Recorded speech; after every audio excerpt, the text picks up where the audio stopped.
estamos falando aqui? Nós estamos falando das coisas que acontecem em casa e que muitas vezes nós vemos, olhamos, mas não vemos.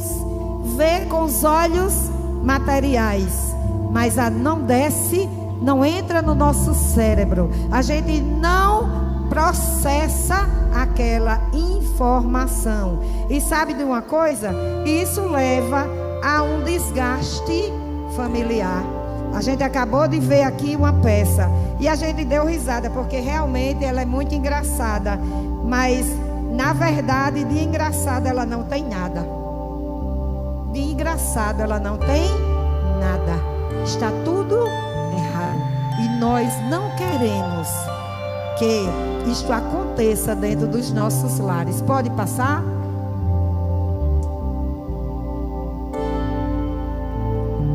Primeiro, eu queria falar sobre as mudanças que acontecem com os pais.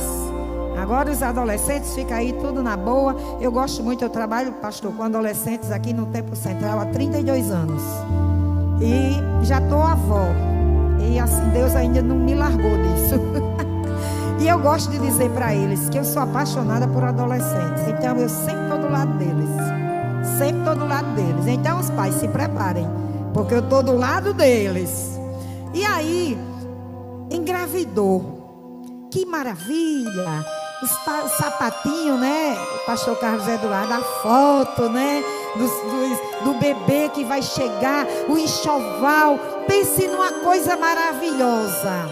Vai nascer um filho, vai nascer uma criança. É uma doce espera. É uma coisa tão maravilhosa que você fica embriagado. E depois que nasce, pode passar, você começa a cuidar, e aí nasce uma criança e a criança vai crescendo, pode passar. A criança vai crescendo e a gente cuidando. Por quê? Porque essa criança depende 100% de nós. Ela não come sozinha, ela não toma banho sozinha, ela não faz nada sozinha. Ela, na verdade, nós nos desdobramos para cuidar da criança. E é maravilhoso você cuidar do filho. Você vê o filho crescer, você vê ele ali. Oh meu Deus, quando ele diz assim, papai, meu Deus, grava, chamou papai, chamou mamãe. Mas aí continua crescendo, porque a vida é assim. Vocês não nasceram desse tamanho. Uma vez eu estava falando e a pessoa disse assim, mas os seus filhos já são adultos. Eu digo, mas nasceram de dentro da minha barriga. Todos três foram gerados dentro da minha barriga, nasceram e eu criei bem direitinho. Pode passar? E aí, de repente, chegou a adolescência. E agora, o que fazer? Já foi dito ontem aqui, já foi dito hoje novamente. Quando essa fase chega, eu vou contar um segredo para vocês adolescentes. Pense no nó que dá na cabeça dos pais. Vocês conseguem dar um nó na cabeça dos pais. Mas já foi explicado aqui, não é culpa de vocês, é o crescimento que está acontecendo, é o amadurecimento. E aí vem uma coisa bem interessante. Os meninos, principalmente, as extremidades crescem rápido, então o pé fica bem grandão. Cada menino com 10 anos, 11 anos, calçando 40, 42, 44, a mão fica bem grande, fora assim os braços crescem, e aí ele começa a ser o quebra-tudo. Quebra tudo, por onde passa, pá, a mão. Mas que menino desastrado, é não, pai, é não, mãe. Está crescendo e o crescimento é desordenado, ele não cresce todo de uma vez. Os bração, pastor, vai botar uma xícara na mesa, pá, quebrou. Menino, a voz afina e engrossa, aí já fica difícil para o tio do vocal, né? Escolher os meninos adolescentes. E aí, o que é que eu quero dizer para vocês, pais? É que tem que ter cuidado, você tem que saber o que está acontecendo com seu filho, com sua filha. Por quê? Porque isso vai atrapalhar o relacionamento se você não souber o que está acontecendo. E as meninas começam o corpo a tomar forma de mulher, forma de mocinha. E aí, muitas delas se envergonham, se encurvam, não querem andar, não querem sair muito, porque se olha no espelho. E aí tem uma coisa que eu vou dizer aqui da parte de Deus: vocês são lindas, meninas. O inimigo diz que vocês são feias. Começa a dizer: eu sou feia. Olha no espelho. Ah, não estou gostando do que estou vendo. Aí vai, pega 1 quilo de massa, passa na cara para ficar bonita. Meu Deus do céu, vocês são lindas. Vocês são lindas. A criação de Deus fez vocês assim, lindas. Não precisa se preocupar. Olhar no espelho, olhe, porque até eu me olho, que eu não sou boba. Me arrumo e eu me olho no espelho e digo assim: ah, a veinha tá até bonita.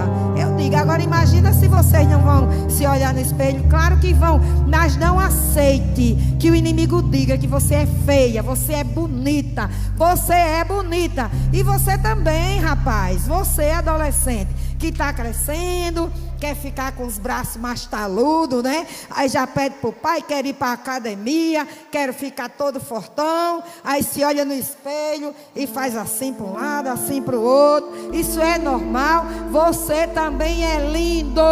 Deus fez vocês lindos, todos vocês. Mas tem um problema. O problema é você se aceitar.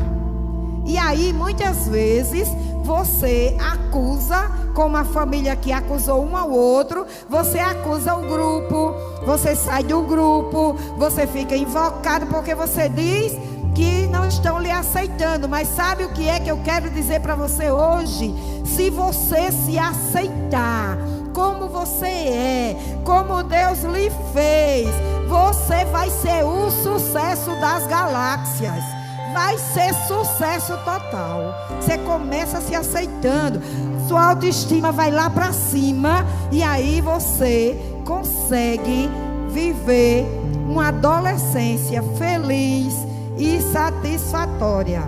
Pode passar. E aí agora vem a questão da mudança no olhar. Eu paro de ver uma criança e começo a ver um quase adulto. E tem horas, pastor Carlos Eduardo, que você diz assim para um adolescente: você já é um homem. Aí ele diz: opa, sou homem. Aí quando ele diz: eu quero sair, aí você diz: você é uma criança. Aí ele diz: pai, peraí, mãe, resolve, eu sou homem ou sou criança? Sabe por que os pais pensam assim? É porque quando a gente olha para vocês, num dia vocês estão desse tamanho, no outro dia aí, benção, mãe, aquela voz grossa, aquele homão perto da gente, a gente chega e leva um susto. Aí a gente diz assim: é homem. Aí daqui a pouco começa a fazer umas besteiras de menino, porque ainda está amadurecendo. Lembra que a doutora Bruna falou ontem? Ainda está amadurecendo o córtex cerebral. Aí faz uma besteira, aí você diz: é criança. E esse é o problema, em que os pais agora têm que ter um novo olhar. Tem que olhar de forma diferente. Não como homem, como adulto, mas também não como criança. Por quê? Porque a infância já passou, a adolescência chegou, e agora você tem que viver uma nova fase dentro de casa. E se a gente não tiver cuidado, irmãos, essa nova fase é uma fase cheia de problemas, não por culpa de vocês não têm nada a ver com isso. Vocês estão crescendo, vocês estão amadurecendo, mas existem pais que não estão preparados para essa espera acontecer. Porque tem adolescente que com 18 anos, 17 anos, 18, aqui no grupo, no Gênesis, ele diz: tia, eu vou para a mocidade. Já não estou mais me sentindo bem aqui. Amém. Aí tem outros com 20, 22, tia, deixa eu ficar por aqui. Eu agora sou tio, eu vou ajudar. Por quê? Porque ainda não aconteceu o processo total do amadurecimento. Pode passar? E aí nós precisamos ter um novo olhar. Nós precisamos ter sensibilidade. Pode passar?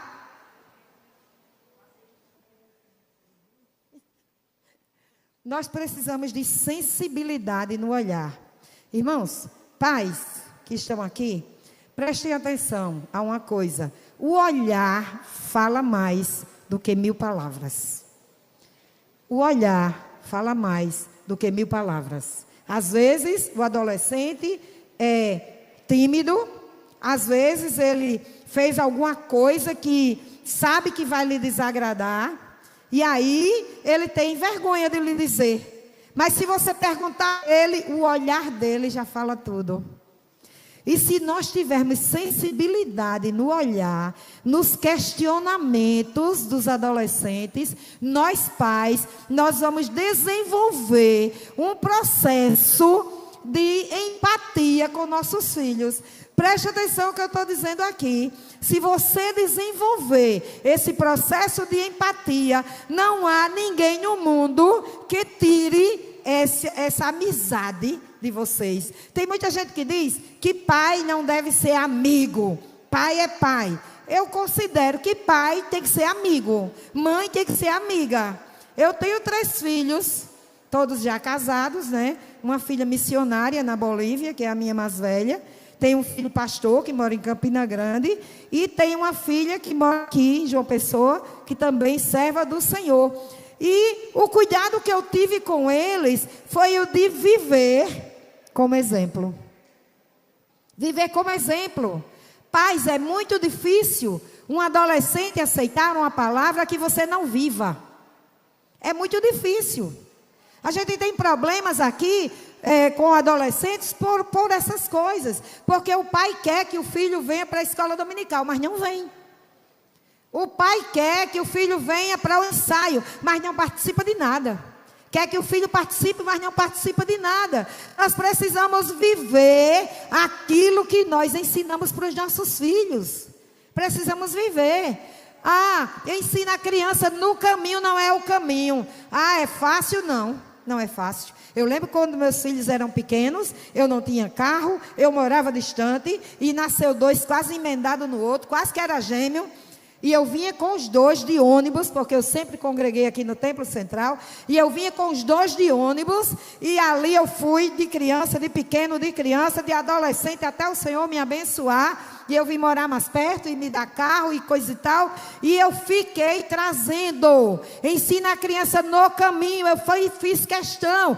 Irmãos, quando meus filhos eram adolescentes, teve fim de semana que tinha 12 adolescentes na minha casa. Os sobrinhos tudinho. Tia, posso ir dormir? Pode, vem. Fazia uma panela de papa, botava papa para todo mundo. Eu não quero. Eu digo, eu não posso fazer nada. Só é o que tem, é papa para todo mundo. E ali, eu estava tratando as emoções daqueles adolescentes. Então, o olhar, a sensibilidade no nosso olhar. Olha para o teu filho dentro de casa. Olha para a tua filha. Você vê a história aqui que a menina ficava trancada dentro do quarto. Por que se trancava dentro do quarto? Faltava alguma coisa. Olha para ela direitinho, olha para ele. Às vezes, irmãos, isso acontece tão rápido, tão rápido. Eu já atendi mães, pais aqui, de trazer os filhos, de falar, irmão, o que é que eu faço? Eu descobri que a minha filha está se mutilando. Eu descobri que meu filho está fumando alguma coisa. Mas você não é de dentro da igreja, não é de dentro de casa, está dentro da igreja, está dentro de casa. E o seu olhar não atingiu as emoções do seu filho. Isso é muito importante. Por isso que nós temos que ter cuidado. Pode passar?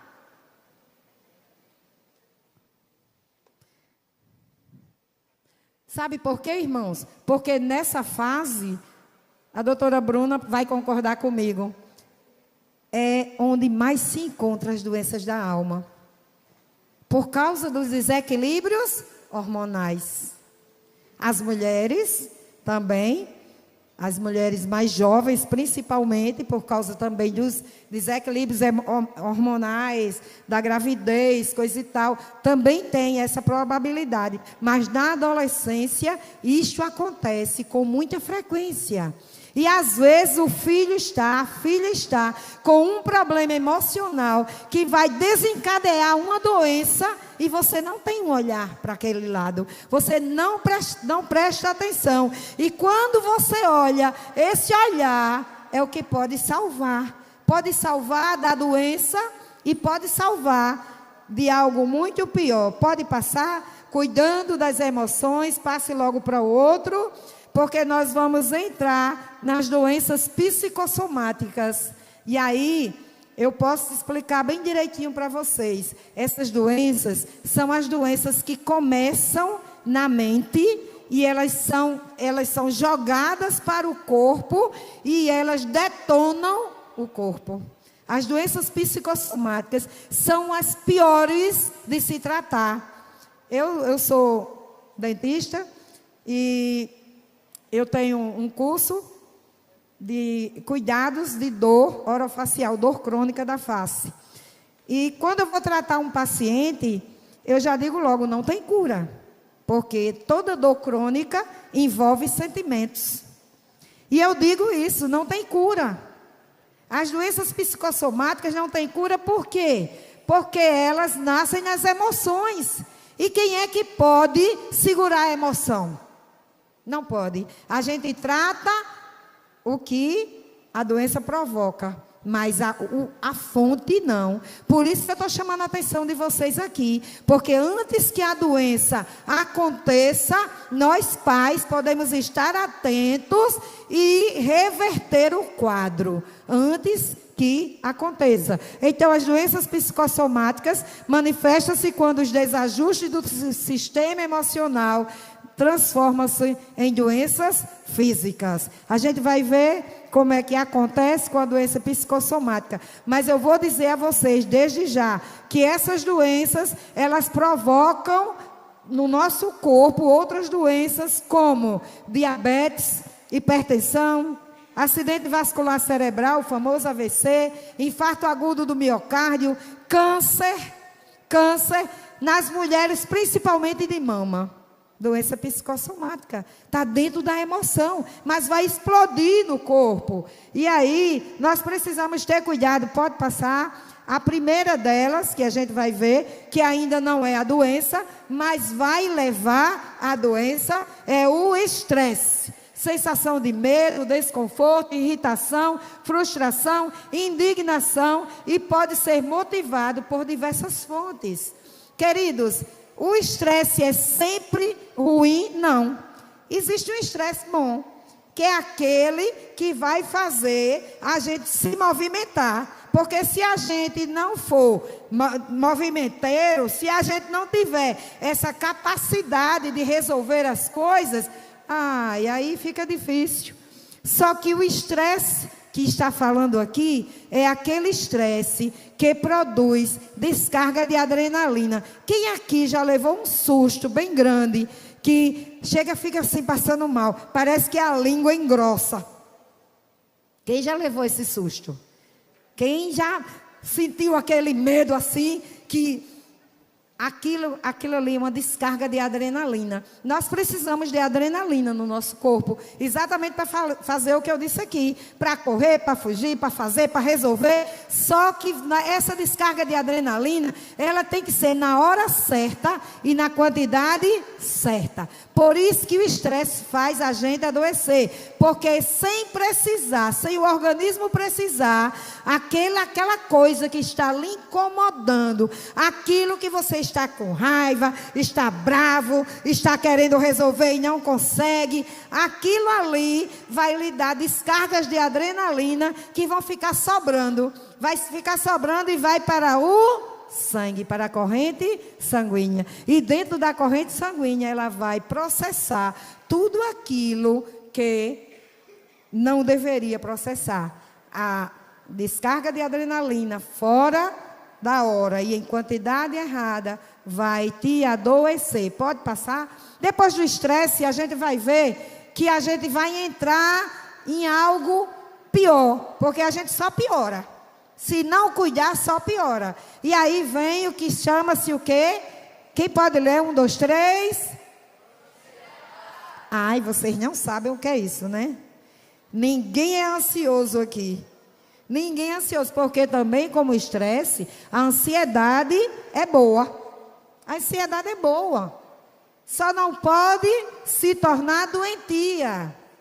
A ansiedade faz com que você acorde mais cedo, com que você queira resolver o seu problema, faz com que você queira que as coisas caminhem. Porém, se ela for numa quantidade maior, ela vai lhe adoecer. É a mesma coisa do estresse. E a ansiedade, eu considero um pouquinho pior, porque ela, normalmente, o estresse faz você gritar, fazer as coisas, abrir a boca, e a ansiedade não. A ansiedade faz você se encolher. Você gosta de ficar quietinho, roendo as unhas, comendo tudo que é unha, nos dentes, roendo as unhas, né? Olhando para o nada, deitada numa cama. A ansiedade faz isso. Pode passar, mas pior do que a ansiedade é a depressão. Nos 3, vamos lá, 1, 2, 3. E aí o bicho pega. Aí o bicho pega. Eu estou falando isso, você pode até estar dizendo, mas esse é assunto de falar na igreja. É. Porque isso acontece nos lares. Acontece muito. De você enfrentar, de um pai, de uma mãe chegar e falar com a gente para dizer exatamente isso. Meu filho está depressivo, minha filha está depressiva. E a gente ora, nós temos uma equipe de visitação nos lares aqui. E a irmã Ceissa vai com os outros lá na casa visitar. E vamos lá conversar. Mas é uma doença. Agora não é mais um estresse nem uma ansiedade. Agora é uma depressão. E o que é a depressão? Perda de prazer nas atividades diárias, diminuição da capacidade de raciocinar, alteração do sono, do apetite, retraimento social. E olha o último que tem ali, no 1, 2, 3, vamos dizer. 1, 2, 3, o último. 1, 2, 3. Olha que coisa terrível. Olha que coisa terrível. A depressão leva a isso. E se a gente não cuida, pais, mães, por favor, o olhar para o olho do filho, para que não chegue a esse ponto. Em muitos lares cristãos, nós estamos tendo, ultimamente, tem acontecido muito nos lares cristãos, até suicídios. E muitas vezes você não está atento ao que está acontecendo. Muitas vezes está ali, não quero comer. Aí você diz, é porque quer ficar magra. É porque quer ficar magro. Não. Às vezes é porque está com falta de apetite mesmo. Está adoecendo. Você precisa prestar atenção. Aí está fazendo as atividades, aquele aluno, aquela aluna que sempre foi bom, de escola, sempre. Mesmo aquele que não é tão bom, mas que você vai empurrando, e feito o carrinho, né? Que não pega no tranco, mas ele chega lá, ele passa, aí de repente o menino não quer mais saber de nada da escola, a menina não quer mais saber, a nota baixa, e você não está prestando atenção naquilo que está se modificando na vida do seu filho. Não está prestando atenção. Você é dirigente de ciclo de oração, você é pastor, você dirige congregação, e você está cuidando do filho de todo mundo. E o seu está adoecendo dentro de casa. É tarde da gente aguçar o olhar. Ah, mas meu filho é uma bênção. Ele não dá trabalho, ele vai para a igreja. Sim, mas você ainda precisa olhar mais para dentro. Porque às vezes é uma fuga. Eu vou para a igreja porque aí meu pai não vai encher meu saco. Toda vez que ele me chamar para ir para a igreja, eu estou pronto para ir. Mas quando chega em casa, aí vem a tristeza, vem o desengano, às vezes porque na igreja não foi como ele queria, às vezes a menina está olhando para um gatinho daquele bem robusto, né, bombadinho, aí ele foi e olhou para a amiga dela. Ô tristeza, volta para casa. Ô irmã, eu sei o que é isso, eu passei por isso. E eu não tenho amnésia seletiva, eu me lembro de tudo que eu passei na adolescência. E às vezes você não está percebendo. Às vezes você não vê a tristeza nos olhos do seu filho. Às vezes você não vê a tristeza nos olhos da sua filha.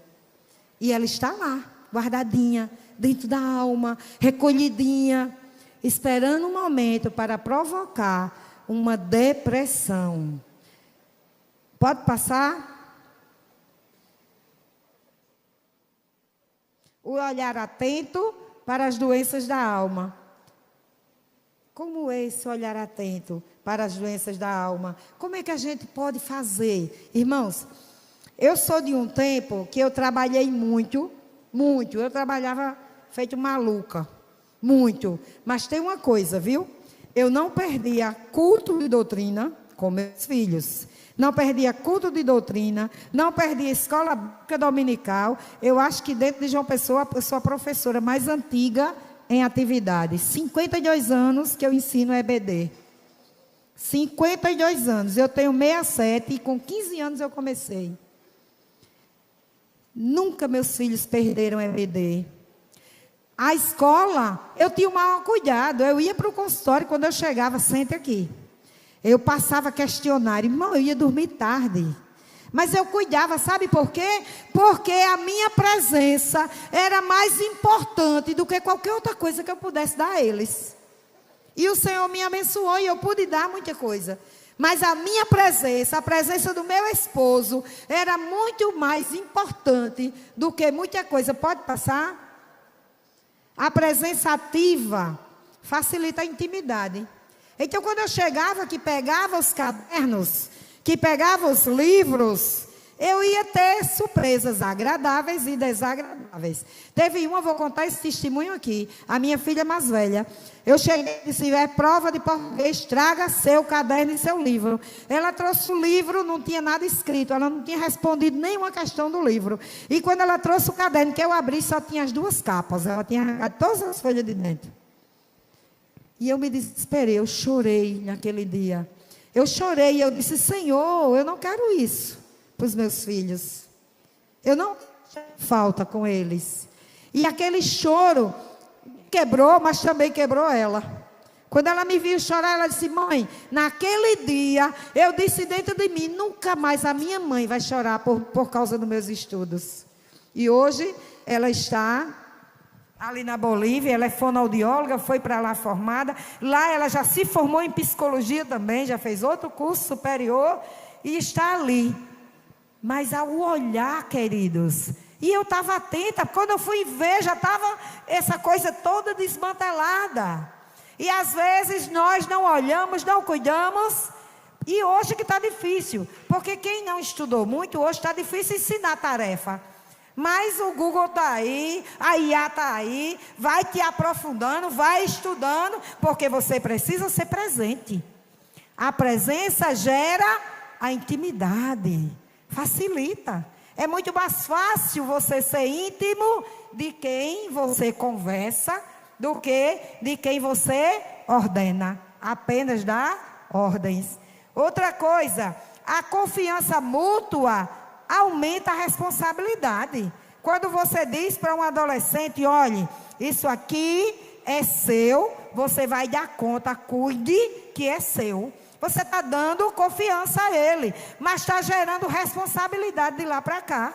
Você pode cobrar, pai. Você pode cobrar, olha, eu queria um quarto assim, assim, assado. Aí você, tá bom, eu vou lhe dar seu quarto. Agora, você tem que cuidar. Se eu entrar no seu quarto e tiver bagunçado, a gente vai conversar fora do quarto, né, pastor? Dentro do quarto, não. Vai conversar fora do quarto. Então, você dá a confiança, mas você cobra a responsabilidade. Essa palavra é para vocês, adolescentes. Por quê? Porque vocês querem tudo, mas muitas vezes vocês não querem dar nada em contrapartida. Nada. Vocês querem tudo. Eu trabalho com adolescentes aqui, eu sei como é. A gente inventa cada coisa, faz cada evento com eles. Aí é uma bênção. Ai, tia, que coisa boa. Mas quando vem a contrapartida, todo mundo para a oração da mocidade. Vocês precisam entender que a gente faz, mas tem que ter contrapartida de vocês também. Vocês têm que se esforçar também. Vocês têm que fazer a parte de vocês também. E quando os pais, ele dá confiança, ele gera em você a responsabilidade. Você tem que ter responsabilidade. E o que os nossos adolescentes mais precisam, pais? O dinheiro não compra. Por mais que você corra para viver bem, e há muitas vezes, irmãos, pais que estão aqui, eu vou dizer uma coisa a vocês. Vou contar um segredo a vocês. Esse negócio está até ligado nesse segredo, nem para quem está dentro da igreja. Muitas vezes, nós corremos lá fora e botando a culpa nos filhos. E dizemos, estou correndo para dar o melhor aos meus filhos. E na verdade não é. Na verdade nós queremos o melhor. Nós queremos ser bons. Nós queremos ser prósperos. Está errado, tia Zena? Tá não. Não está errado, mas não põe a culpa nos filhos. Porque o que ele mais precisa não é isso não. Não é um iPhone. Não, ele até quer. Quem é que quer aqui ganhar um iPhone? Olha, tudinho quer. Eu quero um 17. Mas não é disso que eles precisam, pais. Eles não precisam disso. E às vezes você não está presente porque você está correndo para dar a ele aquilo que você quer para você. Você é que quer dizer, dei um iPhone 17 para o meu filho. Eu sou chique, né? Bem, sou chique. Ele não precisa disso. Ele até quer, mas não precisa. Não fique com raiva de mim, não. Não estou mandando os pais de vocês não dar celular a vocês, não. Eles têm que dar o que eles puderem. Eu quero dizer que o que vocês precisam é de presença. É de presença. É de pai que pegue na mão, que ande junto. É de mãe que abrace dentro de casa. Vocês precisam dessas. Pode passar aí a próxima, que eu já vou falar sobre isso. O afeto diário fortalece a conexão emocional e o desenvolvimento seguro. E aí eu quero dizer para vocês, aqui tanto é para os pais como para os filhos. Vamos lá, pais e filhos, 1, 2, 3. Veja, esse povo todinho, está fraco o negócio, viu? Vamos lá, pais e filhos, 1, 2, 3. Irmãos, se tivesse tempo, eu ia pedir para a Bruna falar sobre as ações do abraço. O que é que o abraço produz? O abraço cura. Vocês acreditam que o abraço cura? E quantas vezes você não quer abraçar seu pai, não quer abraçar sua mãe? Principalmente o menino, que fica muito macho, muito másculo, aí não quer abraçar o pai, acha que, para que abraçar meu pai? Eu lembro que quando meu filho estava adolescente, que meu marido conta um episódio, que foi dar um abraço nele, e ele disse, que é isso, pai, está me estranhando? O abraço cura. O abraço cura. O abraço cura a alma. O abraço cura feridas. O abraço produz eu esqueci do nome. Um hormônio. Serotonina. Pronto, está aqui, a doutora já falou. Produz serotonina. É o hormônio dopamina também. É o hormônio zen. Para você ficar bem. Não é não? Você ficar bem tranquilo. E às vezes você está agitado. Aí você dá um abraço em quem você ama. Ai, que coisa boa. Abrace mais. Pai, mãe, abrace mais seus filhos. Eu vim de uma família que não sabia o que era isso. Abraço, 9 filhos, pai alcoólatra, minha mãe, coitada, trabalhando fora. Mas quando eu me casei, eu disse, eu vou mudar o quadro. Vou mudar. Eu abraço.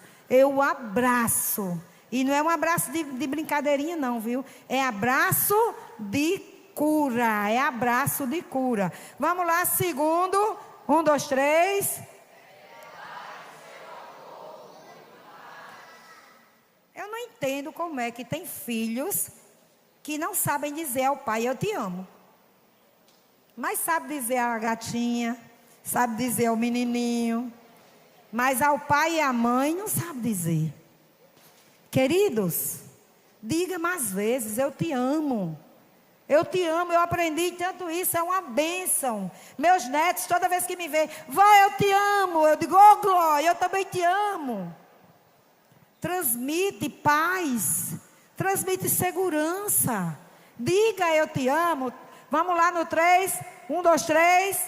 Se tornem íntimos. A intimidade, a presença que gera intimidade. Vamos lá, 1, 2, 3. Orem juntos. Isso é um problema. Hoje é um problema dentro das igrejas. Os pais orarem juntos com os filhos é complicado. Porque como o pastor falou aqui, o culto doméstico está quase em extinção. Então, como você ora junto com seu filho? Como você ora junto com seus pais? Você tem vontade de orar junto dos seus pais? Você tem vontade de sentar perto deles e dizer, pai, vamos orar? Porque se ele não tiver, você pode chamar ele para orar. É muito interessante que orem juntos. Vamos lá, 1, 2, 3. Leiam junto de Deus juntos. A mesma coisa da oração. Por isso a gente traz para o culto doméstico. E se quiser ainda negocia com o pai. Pai, a gente ora, canta, faz o culto doméstico, eu tiro a oferta. Aí a oferta fica para mim. Pronto, já negocia com os pais. Vamos no último agora, 1, 2, 3. Caminhem juntos para a casa do Senhor. Vir para a casa do Senhor. Tem muita gente que diz que não precisa. Daí eu assisto de casa. Agora, com essa onda da internet, né? Eu assisto de casa. Não fique nessa não. Venha junto com seus pais. Entre no carro. Venham se divertindo. Venham conversando. Venha dizendo que ama. Venha dizendo que ama ao Senhor. Venha contando o hino que ensaiou. Venha contando o que vai fazer. Venha falando, refletindo sobre a peça que vai apresentar. Venha contando, venha junto. Venha compartilhando o amor da família. Juntos para a casa do Senhor. E eu quero encerrar dizendo a vocês que a tecnologia, que é uma bênção, ela pode ser uma maldição. A tecnologia, vou repetir, a tecnologia, ela pode ser bênção, mas pode ser maldição. Eu estava aqui sentada e eu fico olhando, pastor, eu sou muito tempo trabalhando com adolescente, aí eu já tenho o radar. E eu vendo, tinha meninas com a Bíblia aberta e o celular dentro. Sabe? A Bíblia aberta, para ninguém saber que ela estava no celular. E o celular dentro. A tecnologia é uma bênção, claro. Eu gosto, eu tenho redes sociais. Eu tenho. Porém, você tem que saber o momento certo de usar. Você não pode sujar, porque isso é sujeira dentro da casa do Senhor. Quando você está no meio de um culto, e eu fico aqui, que os adolescentes sentam aqui, e por vezes eu abro a bolsa e vou lá, boto o celular aqui dentro da minha bolsa. Bota dentro da minha bolsa. Não, tia, eu não olho mais não. Eu digo, olha, eu vou dar um voto de confiança. Porque não se pode admitir que você fique com o celular ligado dentro da casa do Senhor. Aí sabe o que acontece? Não entrou no clima, não aprendeu nada, já não está mais nem aqui, já está lá fora. Por quê? Porque estava envolvida com o celular na hora da reunião, na hora da instrução da palavra de Deus. Então, pais também, isso tem a ver com vocês também, tá? Preste atenção, se o seu filho tem necessidade de trazer um celular durante o culto, ou se você pode ficar com ele dentro da bolsa para quando terminar o culto devolver. Porque eu já fiz muito isso com os meus filhos. Você não precisa estar com o celular dentro da igreja, na hora do culto. Agora, quando terminar, eu lhe dou o seu celular e você fica à vontade. Agora, se for um filho obediente, eu dou confiança e ele vai ter responsabilidade em cumprir aquilo que prometeu. Eu não poderia deixar de falar sobre isso, porque é uma coisa que está contaminando muito dentro da casa do Senhor, atrapalhando a adoração, está atrapalhando a adoração dentro da casa do Senhor. E eu queria que todos ficassem de pé agora, todos ficassem de pé. O ideal era que os pais estivessem junto dos filhos, mas eu sei que nem todos os pais vieram. A gente também não quer constranger quem não veio, mas eu gostaria de que quem estiver perto possa abraçar seu filho. Sabe uma coisa que eu vou dizer para vocês agora? Pais e filhos, o perdão é o melhor remédio para curar todos os problemas que possam surgirem dentro da família. Se você tiver condição de pedir perdão, peça. Pai, mãe, eu quero te dizer uma coisa. Edinho, toca alguma coisa aí? Toca alguma coisa aí? Não, menino, bota alguém para tocar aí. Eu vou dizer uma coisa aos pais agora. Aos pais. Nós não somos super pais. Nós erramos. Precisamos entender. Ah, mas ele é meu filho, mas se eu errei com ele, eu vou pedir desculpa. Eu vou pedir perdão. Não vai me diminuir, ao contrário, vai me fazer crescer diante dele. Se o filho peca, erra contra os pais, peça perdão, filho. Não custa você pedir perdão. Peça perdão. Se a mãe peca, erra, ela tem que pedir perdão. Vai lá e pede perdão. Eu estou vendo que estão se juntando aí. Que bênção do Senhor. Que bênção que estão se juntando. Pais e filhos. A família. A família é a maior bênção que Deus nos deu nessa terra. Não adianta bens. Eu já vi muita gente rica, riquíssima, chorando e dizendo: eu trocaria tudo para ver meu filho fora das drogas. E hoje Deus está aqui. Você está aqui com seus filhos, com suas filhas. Se tivesse uma irmã, vai ali, Bruno, abraçar aquelas meninas. Bruna, abraçar aquelas meninas que estão sozinhas. Ceissa, Cleidinha, vai ali abraçar aquelas meninas que estão só, sem mães. Dá um abraço de mãe espiritual. Dá um abraço. E eu queria nessa hora que a gente cantasse um hino tão conhecido. Eu queria que a cantora cantasse, porque eu para cantar sou péssima. Mas é um hino, não sei nem se ela sabe, porque é um hino. Família debaixo da graça. Sabe não? Então vamos por aqui. Quem é a Daia que sabe? É. A minha família debaixo da graça. A minha família. Cananda? Sabe? Quem sabe aí?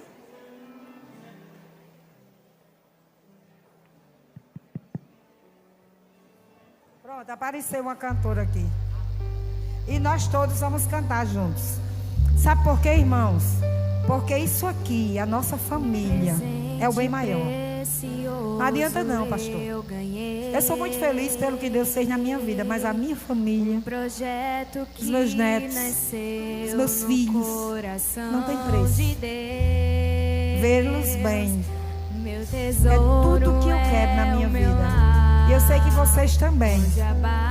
Eu sei que vocês também, pais que estão aí. Eu sei que vocês sabem que isso aqui é a grande verdade. Lá em casa posso ser quem realmente sou. Não precisa de máscara dentro de casa. Não precisa, pastor Arábio. Cada um é como é. A máscara é quem atrapalha. Porque quando você coloca uma máscara, você deixa de ser você. Mas dentro da nossa casa nós devemos ser quem nós somos. Para os nossos filhos, para o nosso cônjuge. Agora diga: a minha família debaixo da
Deus de misericórdia.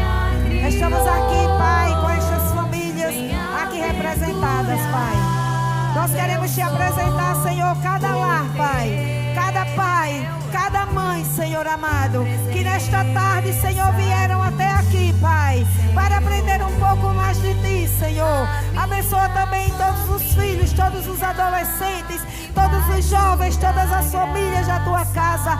Pai, nós somos, Pai, aqueles que Te representam neste mundo e precisamos fazer uma bela representação. Por favor, Deus, vai quebrando todo jugo, vai tirando todo o empecilho para o amor, vai fazendo brotar a compreensão, o carinho, Senhor. Faz, Pai querido, nesta tarde a Tua igreja te pede, a Tua igreja te pede, Pai, pelas famílias que estão aqui reunidas. Paizinho querido, nós sabemos que a família é projeto Teu, a família é um projeto Teu, a família é um projeto Teu, Senhor, e é Tua, Senhor amado. Oh Deus, a ordem para que nós estejamos juntos, Pai, em cada coração do pai, em cada coração da mãe, em cada coração dos filhos. Faça brotar o amor, e naqueles que o amor está adormecido, faça renascer o amor. Paizinho querido, nós queremos te agradecer por Tua bondade, em nome de Jesus. Amém.